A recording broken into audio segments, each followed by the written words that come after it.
Здравейте, прекрасни! Казвам се Виктория Лавренюк и съм Instagram ментор. Помагам на други хора да не се страхуват да водят блог, да го водят качествено, да го водят редовно и, разбира се, да печелят през социалните мрежи. И днес ние ще поговорим защо продаваш или искаш да продаваш, но няма достатъчно продажби или въобще никой не купува при теб през сторита. И ще споделя 5 причини, по които това може да се случи. И първото нещо, просто не красиви, неприятни визуално сторита. Тоест, прекалено много текст, постоянно текст в различни места, снимки, които са в, като фон на сторите, те не са визуално, не са естетични, не са визуално приятни за хора.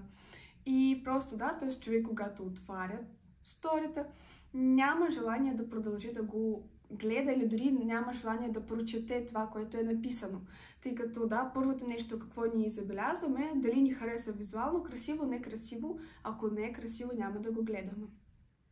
Също, например, може да бъде прекалено много различни цветове и става някакъв хаос, или прекалено много различни шрифтове.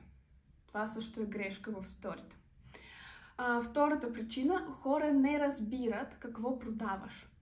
Тоест, може би вътре се притесняваш да продаваш, не си уверена или не си уверен в това, в този продукт, услуга, може би нямаш много опит, може би срамуваш се, т.е. просто хора не разбират. Когато ние вътре не можем ясно да кажем, аз предлагам практикум по сторита, който помага на хора да правят качествени сторита, да привличат клиенти през Instagram, когато ние не можем така ясно да формулираме какво ние правим, хора няма да го разберат.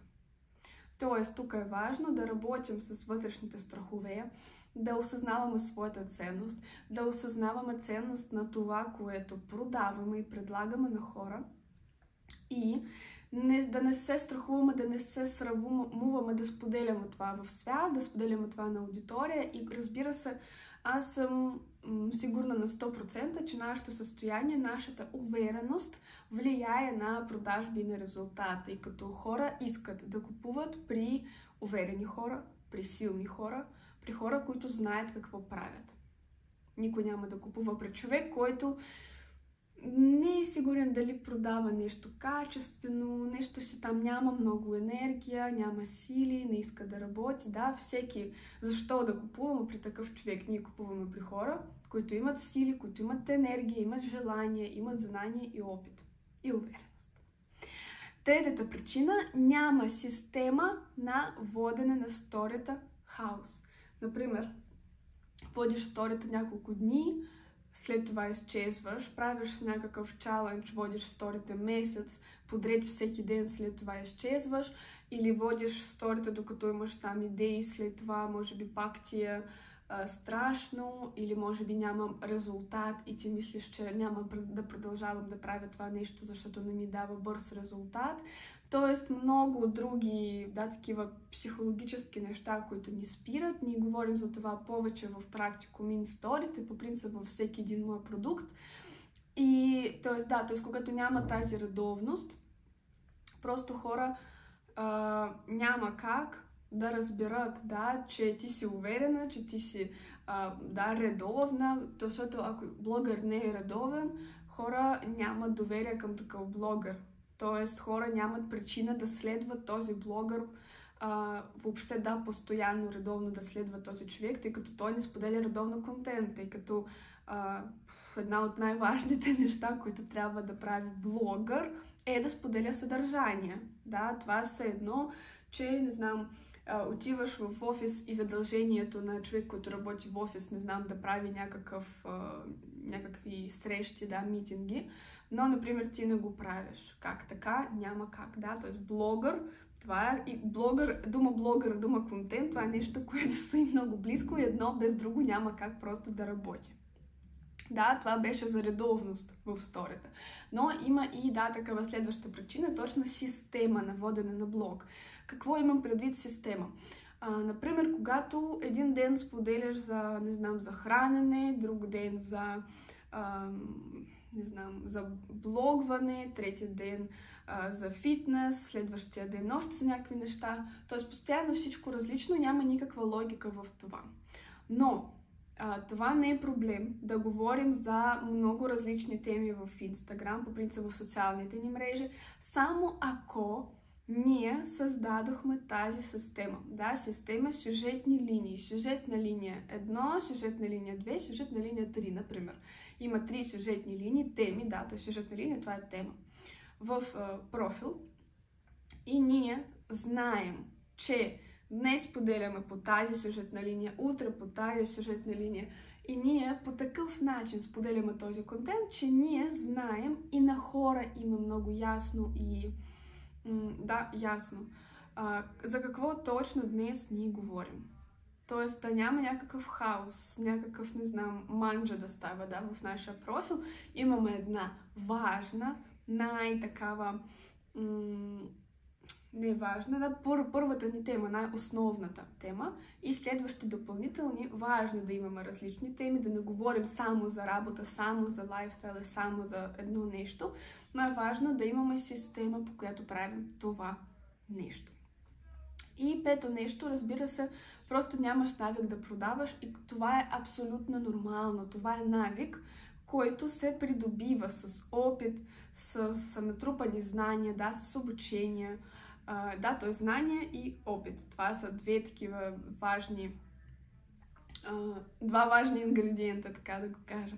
Тоест, искам да наглася, че е абсолютно нормално да не умеем да продаваме.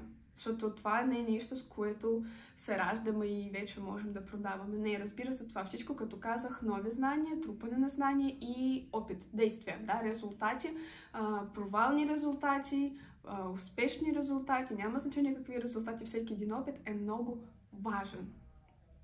И за всички тези неща ние ще говорим в моя практикум in Stories.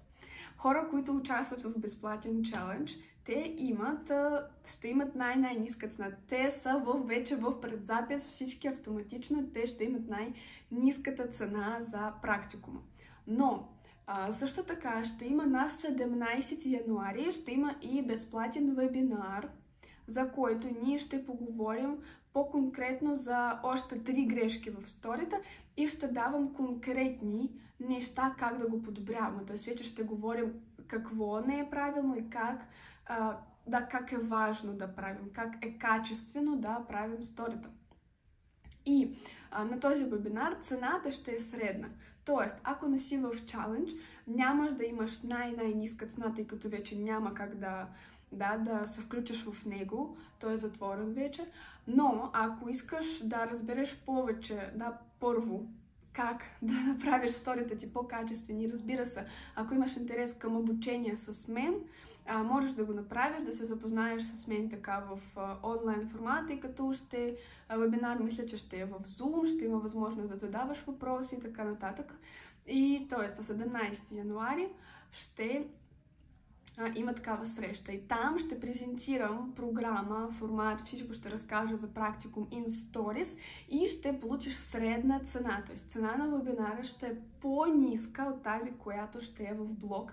И затова, дори ако не си сигурен дали искаш да учиш при мен, просто искаш да научиш нещо ново, важно да си там, тъй като, ако разбереш в момента, че много ти харесва програма, ти харесва как споделям някакви мисли, информация, начин по който говоря и в момента решиш, че искаш да учиш с мен, ще имаш по-ниска цена от тези хора, които ще имат в профила. Така че това е наистина изгодно. И линк към този вебинар ще споделя в моята сторията. Така че внимавай, ако имаш интерес към това, внимавай следващи дни, гледай моите сторията, моя контент, със сигурност Ирил ще направя за това нещо. И както винаги, подарък в края на видео. Ако ще направиш сторията, че гледаш този подкаст, ако ще споделиш най-важна, най-интересна, най-полезна мисъл за теб от този подкаст и ще тагнеш моя Инстаграм, той е Виктория Лавренюк, долу ще е написано всичко, след няколко дни и дата ще напиша вече долу под това видео, ще избера един човек, на който ще му подаря готов файл, 50 идеи за контент. Тези идеи стават и за рилсове, и за сторита, и за постове, и за TikTok, и за YouTube видеа, т.е. това са такива базови идеи и за личен контент, и за експертен контент, и за продажбен контент, така че наистина файлът е много полезен. Ако ти беше интересно, ако ти беше полезно, последвай ме тук в YouTube, това е важно за мен, остави лайк към това видео и разбира се ще чакам историята ви, тъй като ми е интересно да разбера какво за вас е било най-полезно и най-важно в този подкаст. Ние сме на линия в Instagram и до скоро!